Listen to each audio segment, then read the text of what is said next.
My name is Nicole. I am 45 years old, actually, as of today. Today's my birthday. And I live in San Francisco.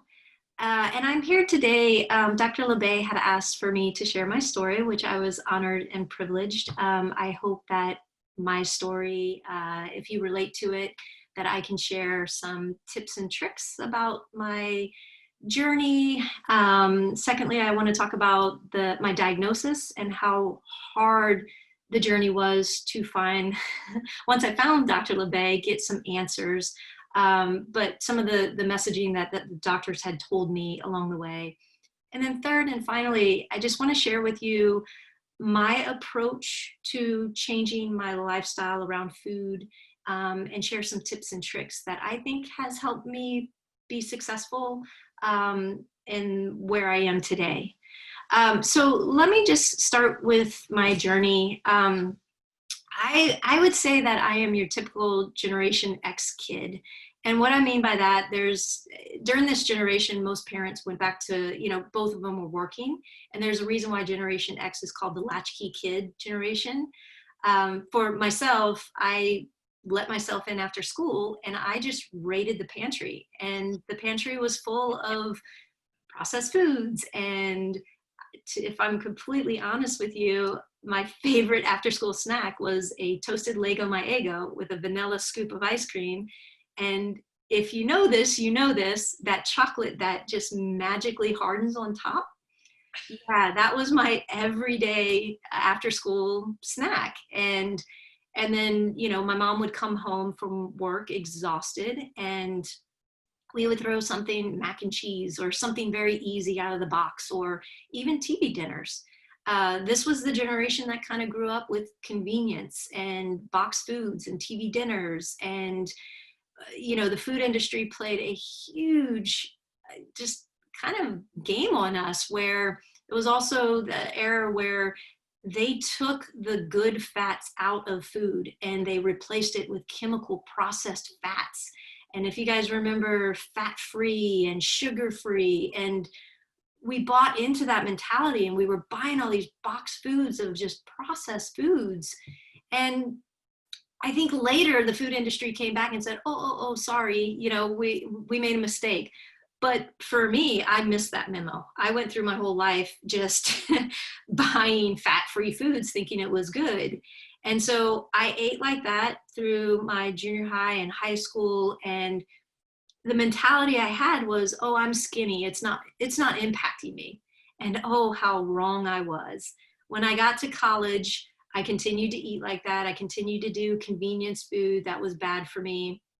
The one thing that I was successfully and overachieved in college was taking that whole freshman 20 to heart. Man, I exceeded that.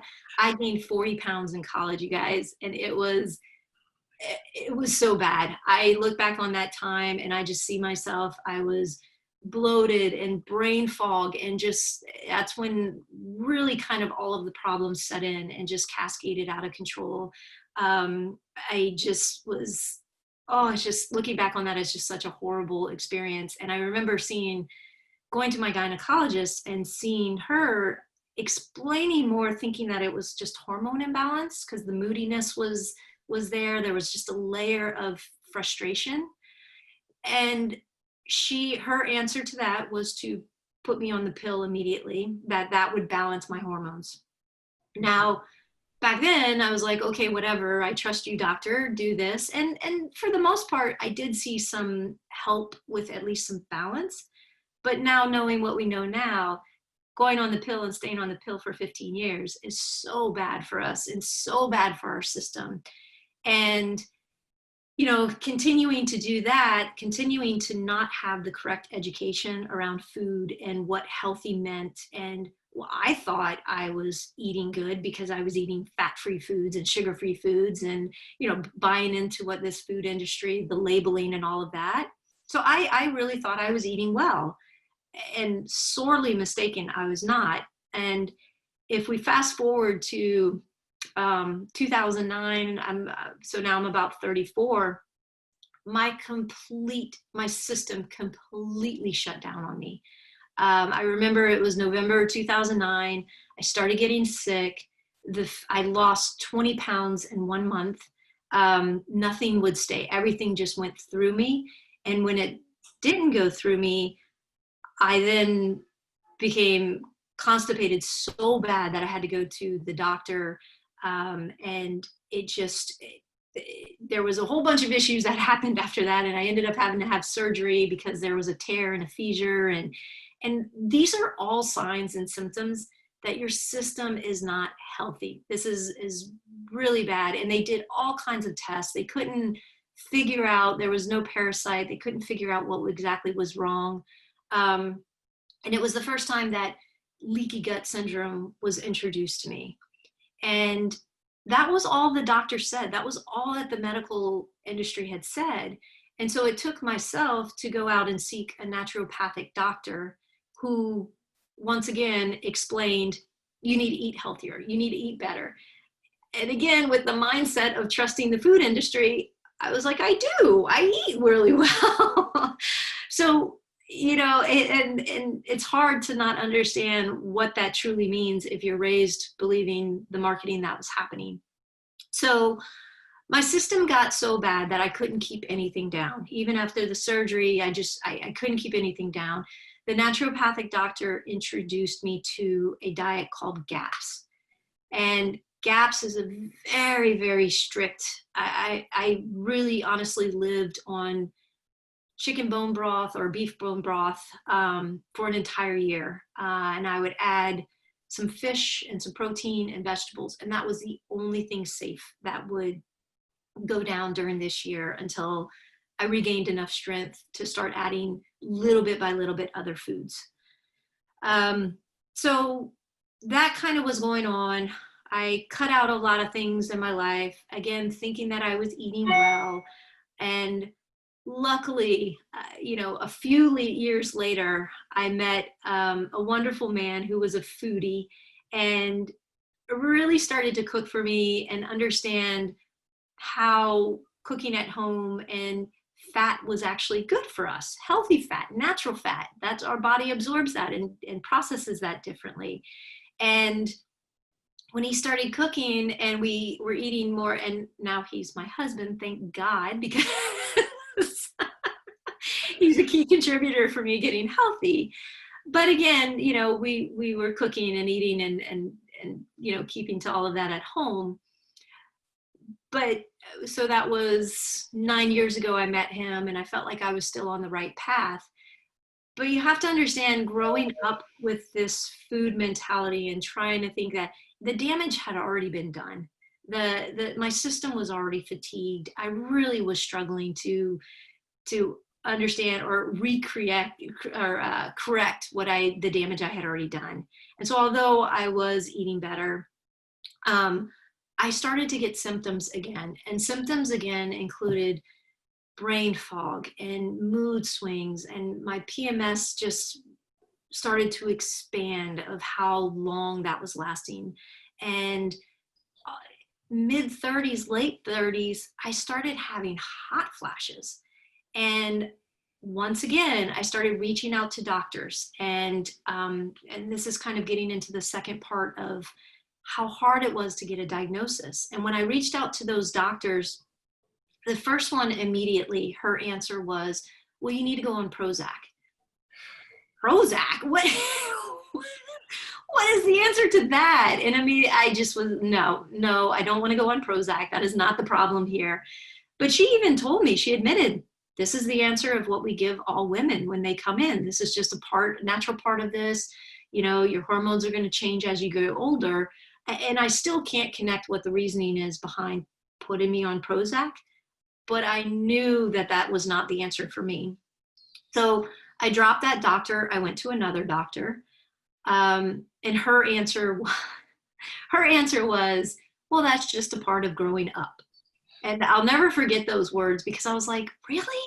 This is what I have to live with? I know deep in my heart that this is not normal. These are not my true feelings of fatigue and brain fog and just not having the clarity and the moodiness and, oh my God, it's like loving my husband for the days that I'm normal.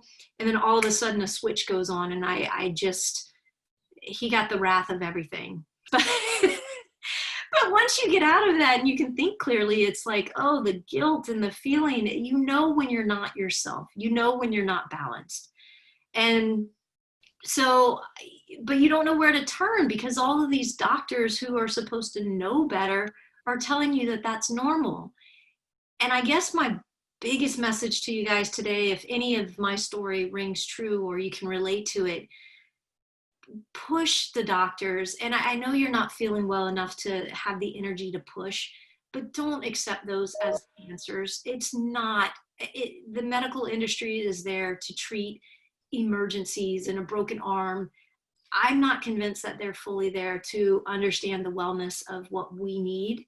And if I can encourage you to keep searching and keep looking, and if you're watching Dr. LeBay, someone has introduced you to Dr. LeBay, and I strongly encourage you to reach out and understand what is going on. Dr. LeBay, my dear friend had found her. She was having her own issues with this. And when she told me her experience, I immediately called and jumped in and said, yes, I need you. This is what I've been searching for 6 years. Someone to take me seriously, someone to run my blood panel work at a level that goes deeper than what the healthcare system will help with. And I went through that. And the blood work is easy. She sends you to a LabCorp near your house. You go in, you get your blood, and the next thing you know, you're on a phone call with her and she's explaining line item by line item what the blood work means. And she spent, I know it's an hour, but I believe she really spent more time with me just because I had so many questions. And so she is so kind and loving and dear that she just is so thorough. And I really, really can't, sing my praises enough about her, because for the first time, and I cried. I literally cried when she told me, because it was just getting answers when I had been struggling to get answers for so long. And, my blood work showed up where the leaky gut syndrome was back. And again, I had been eating the best and the healthiest that I had been my whole life. But when you damage your system for so long, it's bound to come back. It wasn't a surprise. But what was a surprise for me was being diagnosed with Hashimoto's. I didn't even know what that meant. I wasn't exposed to that. And so Dr. LeBay had explained what Hashimoto's was. And although we don't know exactly which causes it, we do know that chronic stress and poor diet are some components to that. And I really truly believe that my poor diet and the way that I saw food and had defined healthy food, how wrong I was, really contributed to Hashimoto's and this diagnosis. And so, just to kind of, if there's anything I can encourage you to do, please keep seeking. There are answers out there. You don't have to accept the brain fog and the stress and the moodiness as normal. It is not normal, you guys. It's not. And so that brings me into kind of thirdly, what I want to talk to you about after if you do choose to get diagnosed, and part of your regimen is to change your diet and go gluten-free. Some of the questions I had is, where do I start with that? And so I just wanted to share how my approach on, the cleanse and changing this, and give you some tips and tricks that I learned. So one of the things was, first and foremost, was the mental mindset. I knew I had already gone through that GAPS diet in a very strict way. So I knew this was going to be a lifestyle change. I knew that this was going to be more of a mental shift than anything. And part of what drove my motivation was knowing that the food industry is kind of poisoning us. The chemicals and the processed stuff that they put in our food literally is addictive. And if you look at that as you're addicted to these foods, and for whatever reason, that fueled me enough of anger to be like, no, you're not going to get me. Like, it just almost was combative stance against the food industry to say, I'm going to educate myself. I do not want to get into this processed foods. And I don't trust, even if you're looking at gluten-free food labels, you guys, that's not always the healthiest food. That is definitely, there's chemicals in that. And so the first week, the way that I tackled this was I took myself off of caffeine, and I knew that I was going to have caffeine headaches, and I wanted to just deal with that first. So I took myself off of caffeine the first week. And yes, you're lethargic. Yes, there are caffeine headaches. But for me, it lasted 7 days. And I just mentally just focused on that. During that first week too, I ordered these red and green stickers off of Amazon. And there is a free app on the phone called Gluten Free. And you can go through your kitchen, or at least what I did was went through my kitchen and scanned all of my food in my kitchen, and I put red and green labels on it. And thankfully, I have a super supportive husband who was completely on board with helping this, but he didn't know either. And so to help him kind of understand what I could and couldn't eat, I put the red stickers on things, that he can eat and finish off. And then I can kind of start rebuilding, the kitchen pantry with some healthy stuff. So that first week, I kind of educated myself, what was good, what was bad, what we had existing, and took myself off the caffeine. The second week, I started to clean out and replace foods, staple foods that were, we cook with. And one of the other messages that the tips and tricks that I'd like to share with you is cooking oils. If you guys are using canola oil or vegetable oil or sunflower oil or soy oil, please get rid of it as soon as you can and replace it with pure 100% avocado oil. This you can get in Costco. This is safe. I know it's a couple dollars more, but it's so much healthier for you. If there's any staple food that you change out, try to go with 100% avocado oil. It really, there's no taste difference, and it's so much healthier for you. The other things that we replaced was get almond flour, and then also my husband throws a little sugar in some of the meals for sauces. So replace pure cane with this monk fruit sweetener. This is so much healthier for your body to absorb and process naturally than the chemicals in pure cane sugars. For mayonnaise, I did this Sir Kensington. Again, you can find at Costco.